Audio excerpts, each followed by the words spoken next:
Assalamualaikum warahmatullahi wabarakatuh. Waalaikumsalam warahmatullahi wabarakatuh. Baik, kali ini kami kembali lagi di Movement Talk seri ketiga, yang dimana ini akan membahas tentang kenapa harus berorganisasi dan kenapa harus PMI. Baik, perkenalkan, nama saya Muhammad Soleh Ramdhani, biasa dipanggil Soleh. Di sini saya akan menjadi host untuk memandu podcast kali ini. Lalu kami kedatangan narasumber kali ini. Langsung aja perkenalan untuk narasumber kita, mulai dari. Baik, perkenalkan, nama saya Samsul Ma'arif, biasa dipanggil Samsul. Saya sebagai Ketua Umum Senat Mahasiswa Fakultas Ilmu Tarbiyah dan Keguruan periode 2025-2026. Baik, lanjut ke narasumber kedua. Oke, terima kasih moderator. Halo, aku Gina Zalfa, biasa dipanggil Kina. Saya sebagai Ketua Umum Dewan Eksekutif Mahasiswa Fakultas Ilmu Tarbiyah dan Keguruan, sama seperti itu Samsul di periode 2025-2026. Jadi melihat identitas atau jabatan dari narasumber kita kali ini adalah menjabat sebagai ketua umum dari Ormawa di tingkat fakultas, ya sahabat-sahabat. Seperti itu. Lalu langsung saja ke inti dari podcast ini. Kita akan berdiskusi, berdiskusikan gitu, seperti itu.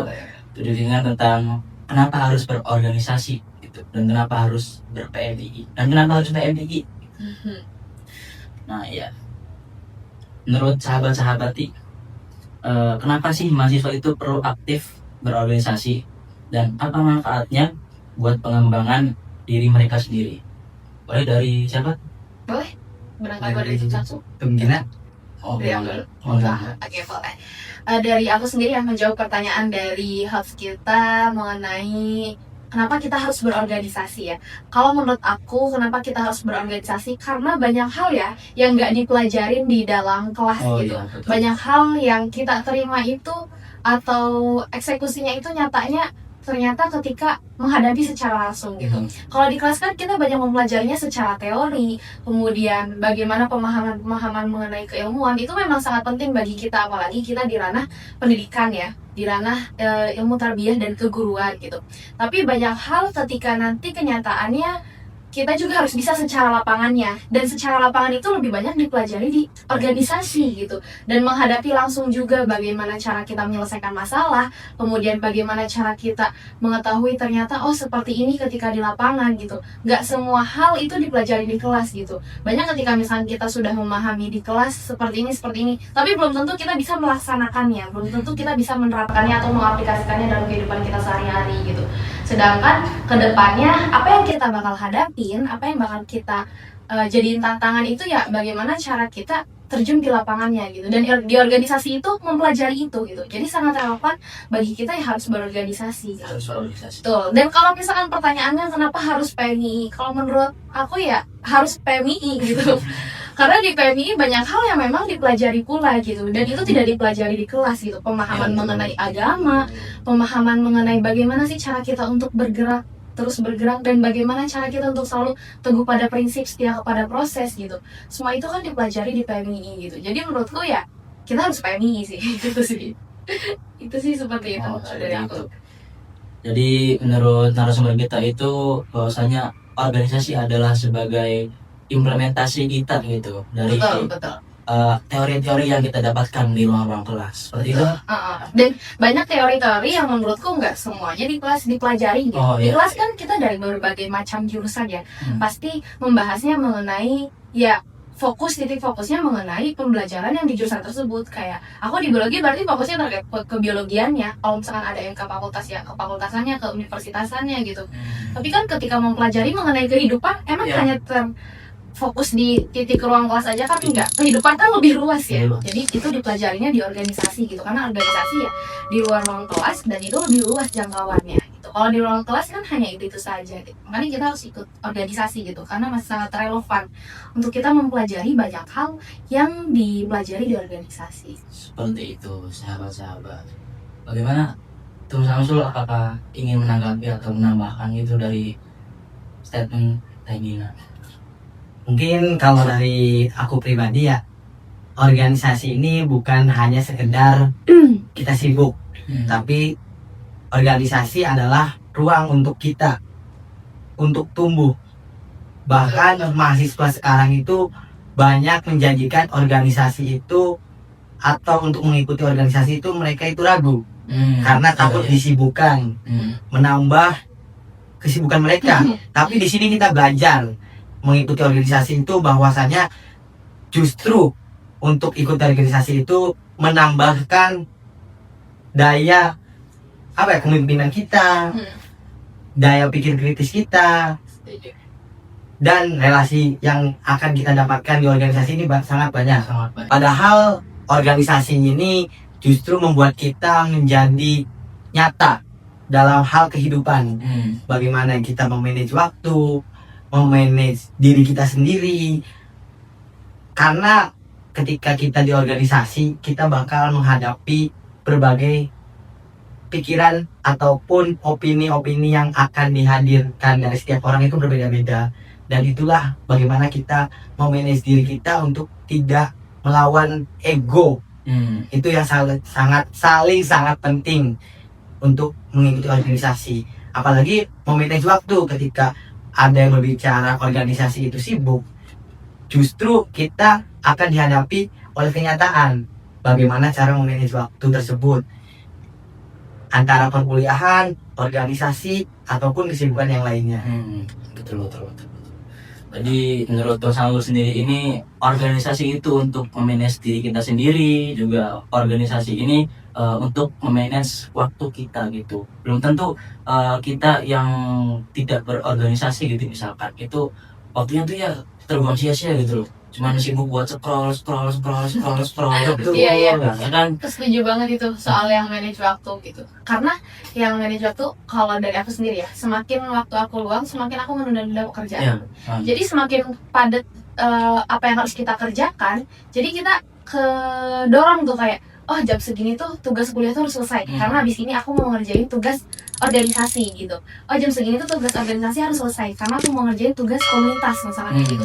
Jadi semakin banyak kesibukan kita di organisasi, itu bukan menjadikan beban ya kalau buat aku. Kalau misalnya kita ngejalaninnya dengan enjoy, itu kita malah lebih bisa menata semua pekerjaan tuh kekerjain. Kalau misalkan nggak ada organisasi, ketika misalkan aku ya, ketika organisasinya lagi yang diikuti tuh prokernya udah selesai semua nih, udah mau akhir periode contoh ya. Terus ada tugas kuliah contoh.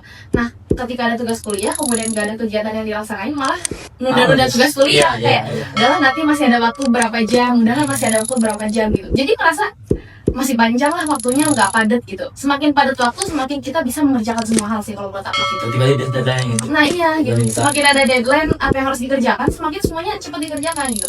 Jadi makanya kalau ngerasa luang kayaknya bingung mau ngerjain apa lagi gitu. Jadi mending padat sekalian dan kerjain semua gitu. Jadi makanya kenapa kita harus ngikutin organisasi gitu.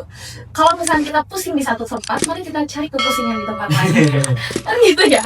Iya. Karena diam aja juga pusing ya tuh. Diam aja pusing. Mending pusingnya sekalian pusing ngerjain suatu hal gitu. Pusing yang bermanfaat gitu. Nah, seperti itu sahabat-sahabat. Ini belum jawab nih pertanyaan yang kedua itu kenapa harus MBA? Iya, betul. Kenapa kita harus PMI? PMI itu asik. Betul, asik. PMI itu asik. Kenapa saya bisa mengenal Tunggina, seorang perempuan hebat yang belum pernah ditemui oleh saya. Berani berbicara di depan, bertemu sahabat soleh yang saya sekarang juga jadi bisa moderator. bertemu Samsul. Itu salah satu yang saya dapatkan di PMI, yaitu relasi. Relasi ini sangat penting ketika kita di organisasi. Kalau kita mengikuti organisasi tapi kita tidak mendapatkan feedback yang kita lakukan di organisasi, itu percuma untuk kita. Nah, PMI ini mengajarkan untuk kita bagaimana cara relasi yang baik, karena organisasi PMI ini harus menumbuhkan atau mengembangkan regenerasi selanjutnya. Iya betul. Karena kalau tidak ada regenerasi selanjutnya, PMI ini, karena organisasi PMI itu organisasi yang pengkaderan terus berlanjut, bergenerasi betul. Maka dari itu ketika kita PMI, kita diajarkan public speaking. Nah, public speaking ini akan menumbuhkan relasi Karena kalau kita hanya diam aja, ya kita bagaimana cara untuk mendapatkan teman atau sahabat gitu. Iya, betul. Nah, itu yang sangat penting. Betul. Ada pepatah juga mengatakan Apa tuh? sebentar saya lupa. Boleh. Apa yang kita tanam, apa yang kita tuai. Iya, betul. Jadi kita telah menanam Apa? misalkan amal, perbuatan segala macam di PMI. Nanti kita tuai juga Tuai dari juga. PMI-nya. Itu seperti itu sahabat-sahabat. Setuju. Lanjut ke pertanyaan yang kedua. Apa tuh? Dari banyaknya organisasi, kenapa sahabat dan sahabati ini memilih PMI gitu? Apa yang membuat PMI berbeda? Mulai dari siapa dulu? Boleh dari Tum Samsul dulu. Itu Samsul dulu. Kalau dari aku ya terkait kenapa kita memilih PMI. Karena kita ini PMI ini adalah organisasi Islam. Kebetulan saya kan berkuliah di Universitas Islam Negeri Saber, betul. saya menjadi Cirebon. Iya. Nah, walaupun banyak organisasi Islam yang bukan PMI, tapi kenapa saya memilih PMI? Karena kita akan diajarkan atau dijadikan menjadi insan yang ulul albab. Karena insan yang ulul albab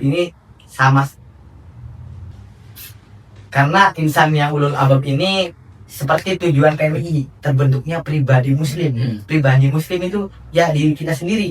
Kita itu terbentuk oleh diri kita sendiri, bukan oleh orang lain. Jadi saya melihat dari tujuan PMI ini sangat jelas untuk saya ikuti. Seperti itu sahabat-sahabat. Lalu sampean sendiri nih, Tum Samsul sendiri itu mengetahui PMI itu dari mana? Kalau saya pribadi mengetahui PMI itu dari sosmed, dari kakak tingkat. Lebih banyak saya melihat di sosmed, karena PMI ini di sosmed itu, di TikTok, di Instagram, FYP terus di saya tuh. Pas maba ya? Pas malam itu udah FYP. Makanya saya ingin mengetahui lebih lanjut tentang PMI. Saya mencari nih mana kakak tingkat yang PMI, dan saya mengetahui tentang PMI dari sana. Dan ya saya juga membaca-baca di sosial media itu PMI ya sangat relevan untuk organisasi saat ini. Seperti itu sahabat-sahabat. Lalu boleh dari Tengin sendiri. Kalau aku mungkin agak panjang ya Agak sejarahnya panjang, iya. ceritanya gitu. Nggak apa. Kalau aku sebenarnya tahu PMI itu udah dari MAN ya, dari MAN kelas 12 apa kelas 11 ya aku lupa. Karena kebetulan waktu itu aku ngikutin organisasi Banom NU juga gitu ya. Waktu itu aku ikut di PPNU kebetulan. Kemudian ternyata di PPNU itu, PPNU itu di PAC aku tuh ada juga beberapa yang ikut PMI gitu. Dari situ mulai mengetahui PMI dan HMI ya waktu itu. Oh iya. Tapi waktu itu sempat awal tahu tuh HMI dulu sih sebelum PMI ya. Kemudian ternyata ada yang ikut PMI juga, akhirnya tahu PMI. Lalu pas awal masuk kuliah ternyata ada pembukaan penginapan. Oh iya. Pondok Pelangi Tarbiyah kan waktu itu penginapan, dan kebetulan aku kan PP gitu ya, dan lumayan jauh. Ternyata PB Angka itu harus jam 6 pagi harus sampai kampus kayak gitu kan. Iya. Kalau bapak kan banyak khawatirnya ya tuh. Iya. Apalagi perempuan ya. Iya, khawatir kayak aduh kalau telat gimana gitu kan. Orang tua kita nganterin juga pasti pagi-pagi repot gitu. Jadi kayaknya nginep aja gitu. Akhirnya aku sama temen aku Messi ya, cewek ya Messi. Nah Messi waktu itu kayak kita nginep aja di pondok pesantren Rayul Pelangi Tarbiyah gitu kan. Ada kita nginep di pondok pesantren Rayul Pelangi Tarbiyah, dan ternyata pas sampai sini oh ini tuh PMI ternyata gitu kan. Sampai situ kita ngerasa nyaman gitu, dirangkul, kemudian dikasih tahu juga kayak gimana dunia perkuliahan, sharing gitu. Kemudian marhabanan waktu itu rangkaian ya, kemudian ngaji bersama, nyeblak bareng. Dan aku ketika mondok di Pondok Rayul Pelangi Tarbiyah walaupun cuma 3 hari selama PBAK doang, itu udah ngerasa nyaman banget gitu. Udah ngerasa oh ini udah kayak rumah gitu kan. Dan waktu itu aku sama Messi kayak yaudah abis ini kita harus ikut organisasi ini gitu. Nah makanya kita ikut organisasi PMI ya tanpa ajakan dari siapapun dan tanpa tuntutan dari siapapun gitu. Emang dari keinginan diri sendiri gitu. Emang dari diri kita ketika mengikuti kegiatan-kegiatannya selama 3 hari itu ternyata sangat asik gitu. Dan dari kakak tingkat yang waktu itu membersamai kita untuk PBAK, nyampe rela pagi ngantar kita ke FITK, kemudian enggak, waktu itu aku dibonceng sama siapa gitu, naik motor gitu kan, diantar jemput gitu, kita nunggu ditungguin kayak gitu, kita ngerasa dikawal ya, ngerasa dibersamai gitu. Akhirnya ya kita merasa oh ternyata kita harus ikut PMI ini nih gitu, karena luar biasa sekali kekeluargaan di dalamnya gitu. Karena waktu itu kita ikut untuk ketika pembukaan mapaba ya aku langsung ikut gitu untuk kegiatan, untuk masuk ke organisasi PMI sendiri. Terus sih kalau aku sejarahnya ya. Sejarahnya. Nah terus kenapa PMI ini berbeda gitu? Apa yang membuat PMI berbeda? Yang membuat PMI berbeda kalau dari aku sendiri karena kekeluargaan di dalamnya ya. Ketika aku awal mengenal kan alasan aku masuk karena aku merasa dibersamai gitu, merasa dibersamai, merasa diarahkan gitu, merasa ya kita bareng-bareng gitu untuk hal tersebut. Kemudian ketika aku masuk dalamnya ternyata banyak hal yang memang dipelajari gitu, dan banyak insight baru. Nah itu betul sekali, banyak sekali insight baru untuk aku mengetahui dunia lebih luas, dalam artian mengetahui dunia perkuliahan lebih luas gitu. Oh ternyata kayak gini. Jadi aku merasa aku mendapatkan informasi lebih dulu dibanding teman-teman yang lain gitu. Dibanding teman-teman yang lain aku mendapatkan informasi lebih dulu gitu. Makanya itu kenapa kita merasa dibersamai. Dan waktu itu sempat ada grupnya juga ya, grupnya santri pondok pesantren Pelangi Tarbiyah. Kayaknya sampai sekarang juga kan ada grupnya. Sering alumni sini sama. Berarti kamu alumni santri sini juga. Iya. Nah waktu itu grupnya juga masih ada sampai sekarang gitu. Dan ketika sampai semester 2, pokoknya semester berjalan pun kita masih suka kayak alumni gitu kan, alumni pondok tarbiyah gitu kan, alumni pondok tarbiyah. Walaupun ya beberapa teman-teman yang memang mondok bareng kita juga nggak ikut gabung ternyata di PMI, ya itu pilihannya ya gitu. Dan PMI tetap menyediakan tempat tinggal loh gitu, saya tetap menyediakan tempat penginapan gitu tanpa memaksa atau menuntut untuk masuk gitu kan. Gratis juga. Dan antar jemput waktu itu. Antar jemput gratis juga. Iya gitu. Jadi menemukan kenyamanan di situ juga sih gitu. Nah ini menarik nih. Apa namanya? Saya punya pertanyaan yang sedikit menggugah asalnya. Banyak PMI ini tuh distigmakan oleh hal-hal yang buruk gitu, kayak demo terus segala macam, nggak ada perubahannya, nggak ada kontribusinya buat masyarakat gitu. Nah tanggapan sahabat dan sahabat ini seperti apa? Seperti itu. Kalau dari saya ya terkait demo terus, itu kan adalah bentuk penyampaian kita untuk mengutarakan kepada misal lembaga ataupun instansi yang arah geraknya itu merugikan masyarakat. Ini bukan salah satu demo, itu bukan salah satu merugikan hal yang buruk, bukan hal yang buruk, tapi hal yang menyuarakan bahwasannya menyuarakan masyarakat ataupun mahasiswa atau pelajar yang lainnya, tapi tidak bisa menyuarakan hal itu. Makanya ini salah satu manfaat kita masuk organisasi itu bernalar kritis, bagaimana agar kita itu melihat misalnya demo terus di instansi ataupun di lembaga itu ya salah satu nalar kritis kita itu berjalan. Itu salah satu kenapa saya ikut PMI, karena ya seru. Siapa ya seru? Walaupun saya mengenal PMI ini nggak seperti Tung Gina gitu. Tung Gina mengenal PMI itu lebih dulu dibandingkan saya. Kuliah gitu. Iya. Kalau saya pribadi mengenal PMI ini ketika masuk kuliah, dan saya itu dulu nggak pernah ikut organisasi. Nah, di situ saya diajarkan banyak hal untuk bagaimana cara mengikuti organisasi yang baik itu seperti apa. Ya sampai saya sekarang bisa berdiri di sini, duduk bersama Tung Gina, bersama Soleh. Ya karena PMI yang awalnya saya tidak tahu organisasi, sampai sekarang ya alhamdulillah saya bisa berbicara gitu jadi narasumber. Biasa. Itu sangat yang bangga lah saya untuk mengikuti organisasi PMI ini. Seperti itu sahabat-sahabat. Mungkin boleh tanggapan dari Tung Gina sendiri seperti apa? Ya kalau menurut aku terkait hal tersebut ya sama seperti itu bukan merupakan hal yang buruk gitu. Justru itu bagaimana cara kita menyuarakan gitu, dan apa yang kita demoin juga bukan tanpa sebab ya. Nggak ujuk-ujuk kita demo, nggak ujuk-ujuk gini gitu, pasti sebelumnya ada suatu permasalahan yang memang itu belum terselesaikan gitu, dan kita kan sebagai mahasiswa harus peka akan hal tersebut gitu. Jadi ya stigma orang-orang mengenai hal itu kayaknya mereka belum mengetahui dapurnya secara lapangannya, Heeh. belum mengetahui secara lapangannya bagaimana Betul, gitu. betul. Makanya tiba-tiba apa ya, mengecap seperti itu gitu. Ya biarkan aja gitu terkait hal tersebut. Yang penting kita bisa memberikan bukti nyata. Kalau menurut aku, biarkan omongan-omongan orang yang nggak enak itu ya udah gitu. Yang penting kita tidak melakukan hal itu gitu. Selagi kita nggak ngelakuin hal itu dan kita buktikan aja gitu. Karena ya sejatinya kadang semua orang itu perlunya pembuktian ternyata. Ya. Nah gitu, jadi sahabat-sahabat, terkait stigma jelek PMI itu sebenarnya nggak seperti itu loh. Mm-mm. Banyak itu tuh mungkin hanya 1/10 gitulah bahasanya. Itu tuh hanya satu yang jelek dan 9 yang lain itu baik gitu, seperti sahabat-sahabat. Nah, lalu lanjut, kita lanjut ke pertanyaan selanjutnya atau poin besar selanjutnya seperti itu. Bisakah sahabat dan sahabat ini ceritakan pengalaman paling berkesan gitu dari PMI ini sendiri selama menjadi kader PMI gitu? Mulai dari siapa dulu? Makanya kalau Boleh, masalah satu cerita ini dulu. kayaknya agak dalam ya. Iya. Boleh satu itu satu dulu. Kalau dari saya pribadi, saya mapabanya berbeda sama Turgina. Saya itu mapabanya di UNU. Karena saya ada problem dulu sebelum PBA, mapaba di UIN-SSC. Karena saya ada problem karena ngantuk di jalan jadi kecelakaan. Itu sebenarnya saya tuh melihat antusias mahasiswa di UIN-SSC mapaba di Langit Tanjung ini sangat banyak pada saat itu.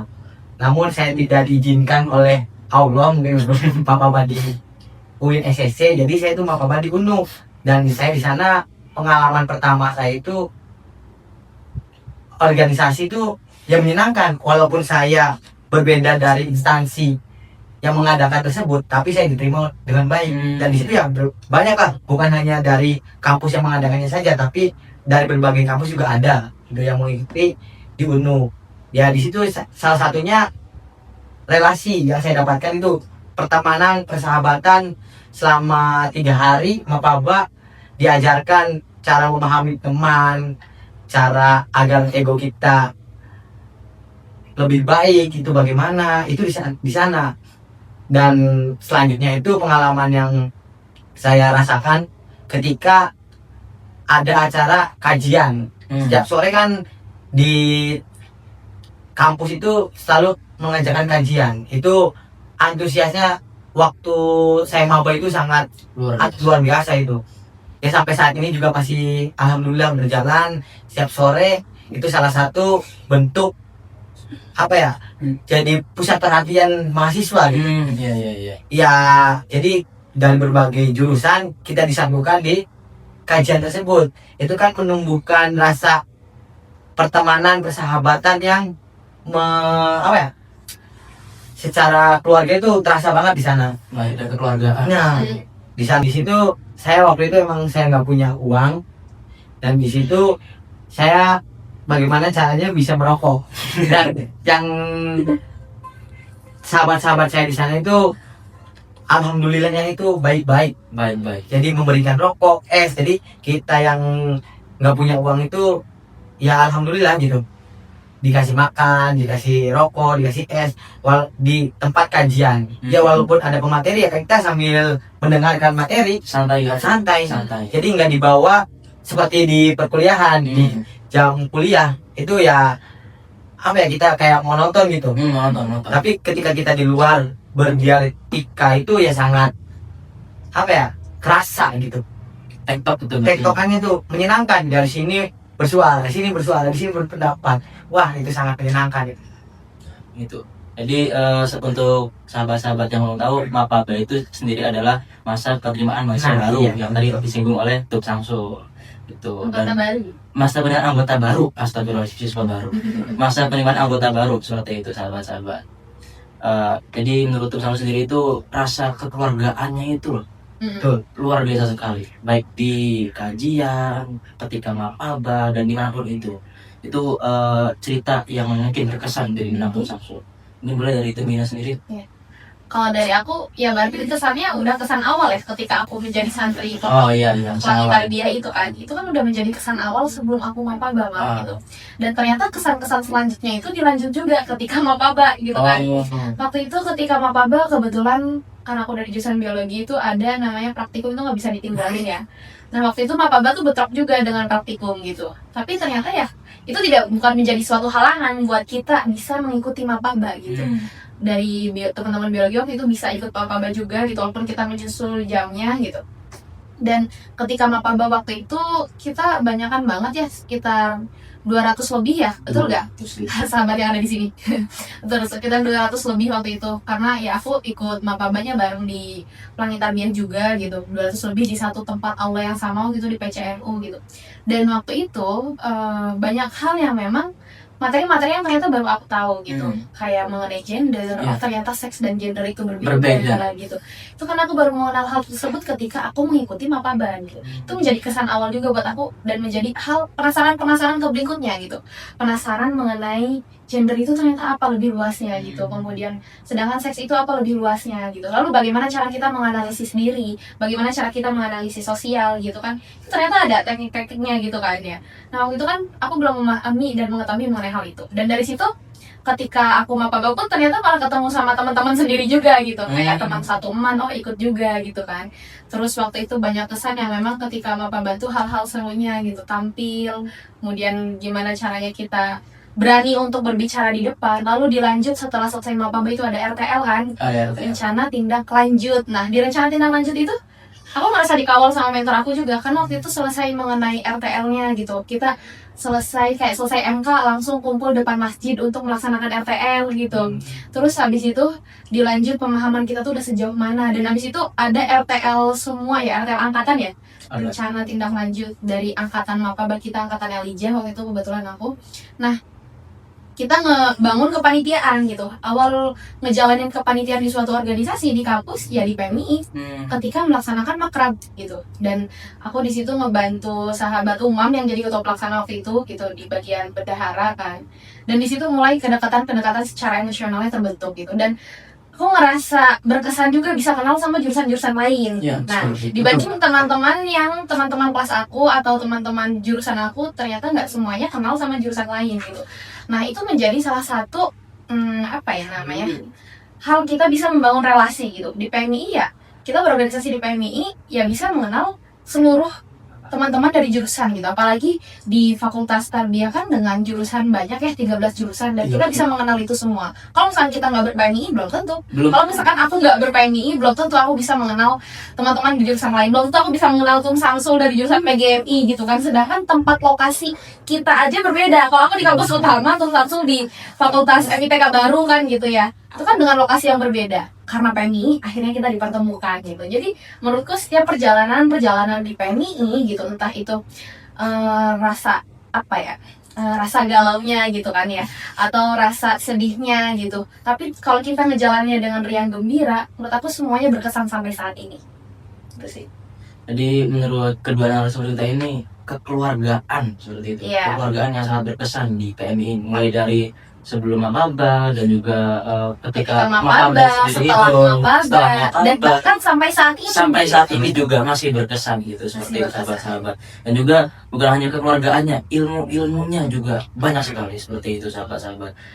Ilmu yang nggak kita dapat di ruang-ruang kelas kan, tadi disebutkan gender, sosial, sendiri itu mustahil kita dapat di kelas, mustahil. Betul, nggak ada itu di kelas. Nggak ada di kelas. Itu cuma ada di PMI. Cuma ada di organisasi. Ada di organisasi gitu. Jadi ayolah kita buat organisasi seperti itu. Ngapain gitu diem aja, nggak guna gitu loh.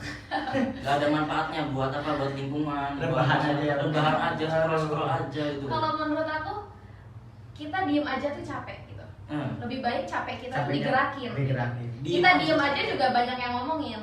Lebih baik omongannya itu ketika kita bergerak. Ya, terkait hal yang tadi kan diam aja capek gitu, mending kita capeknya disalurkan ke hal-hal yang bermanfaat gitu. Betul gitu. Ada pepatah juga mengatakan bahwasanya semakin tinggi pohon itu semakin besar pula angin yang menerpanya. Jadi ayolah kita berorganisasi, terkhususnya di PMII seperti itu sahabat-sahabat, karena setelah banyak hal yang tadi dipaparkan itu luar biasa sekali, dari kekeluargaannya, apalagi ilmu-ilmu yang didapatnya gitu, seperti itu. Ruang-ruang diskusi. Ruang-ruang ya. diskusinya itu, menjalin rasa pertemanan, persahabatan dan segala macamnya itu luar biasa sekali. Nggak mungkin kita dapatkan di kelas. Ya mungkin, tapi mungkinnya kecil. Betul. Dan nggak mungkin kita kenal jurusan-jurusan lain secara apa ya, tiba-tiba gitu kan, gitu. Tanpa kita mengikuti organisasi, khususnya organisasi PMI itu sendiri gitu. Seperti itu sahabat-sahabat. Dan yang harus perlu digarisbawahi, ketika kita bergerak, kita harus berdampak. Harus berdampak. Karena percuma kita bergerak, tapi hasilnya hanya ke diri kita aja capek. Lebih baik bergerak, capek, tapi dampaknya itu nyata. Yang kita dapatkan selama ini, ya karena di organisasi ini, organisasi PMI. Baik, sebelum kita berpisah gitulah ke rumah masing-masing gitu ya sahabat-sahabat, baiknya ada sedikit closing statement dari Tung Samsul dan Tung Lina. Boleh mungkin Tung Lina tuh? Boleh, sedikit closing statement ya dari aku, dan gak banyak ya. Pada intinya seperti yang diajarkan di PMI, bahwasannya kita harus selalu teguh pada prinsip setiap udah proses. Dan menurutku ya, ketika kita menjalani suatu hal itu jalani dengan riang gembira. Begitupun kita menjalani suatu organisasi, kemudian ketika kita menjalani PMI ini gitu, jalani semuanya dengan riang gembira gitu. Dan ya itu tadi gitu, bahwasannya kita diem aja juga capek gitu. Jadi lebih baik capeknya capek sekalian yang berdampak dan bermanfaat. Terima kasih. Sahabat-sahabat.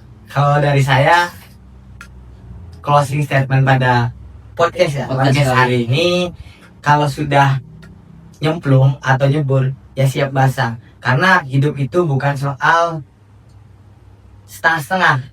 Maka dari itu, kalau ujungnya hidup ini buat nyerah, buat apa? Buang-buang waktu. Jangan kasih alasan buat mimpi kamu tertunda. Jadi, teguh pada prinsip setiap pada proses ini sangat penting. Sangat penting. Dan berorganisasi dengan riang dan gembira. Betul, setuju. Nah, mungkin saya sedikit ingin menambahkan poin statementnya, mengutip dari sabda Rasulullah SAW gitu. Bahwasanya Rasulullah bersabda, khairun nas anfa'uhum linnas. Artinya manusia paling baik itu manusia yang bermanfaat. Jadi caranya gimana biar kita bermanfaat? Masuk organisasi, masuk PMI. Seperti Betul itu sekali. Salam pergerakan dulu. Salam pergerakan. Salam. Tunggu pada prinsip setia pada proses. Salam pergerakan. Salam pergerakan. Salam. Tangan terpadan, maju ke muka. Lawan. Baik, sudahi dulu ya series kali ini. Terima kasih pada narasumber yang bersemangat datang ke sini untuk menyampaikan ilmunya gitu ya, dan juga menyampaikan masukan dan pendapatnya gitu. Sangat terima kasih itu. Dan juga saya mohon maaf bila juga kepada host yang sangat luar biasa ya. terima kasih Mbak. Dengan apa? Tadi tuh dikutip dari dikutip banyak referensinya. luar biasa ya. Karena Alhamdulillah. sahabat soleh ini sangat kencang membaca bukunya. Alhamdulillah ya, seperti itu sahabat-sahabat. Dan juga saya mohon maaf dan kami mohon maaf gitu bila mungkin banyak salah salah kata gitu. Ya saya harap kami harap salah kata tersebut bisa dimaafkan oleh para penonton. Juga jangan lupa stay tune terus pada series berikutnya. Dan juga Karena series berikutnya bakal lebih menarik lagi. lagi gitu, seperti sahabat-sahabat. Dan juga jangan lupa subscribe Di bawah ini. di bawah ini. Dan jangan lupa buat teman-teman mahasiswa baru, halo Maba 2025, jangan lupa nanti ikut bergabung bersama kami ya. Betul, di keluarga besar PMI Rayon Pelangi ya. Seperti itu sahabat-sahabat. Baik, kurang-kurangnya mohon maaf. Wallahul muwaffiq ila aqwamit thoriq. Wassalamualaikum warahmatullahi wabarakatuh. Waalaikumsalam warahmatullahi wabarakatuh. Dadah.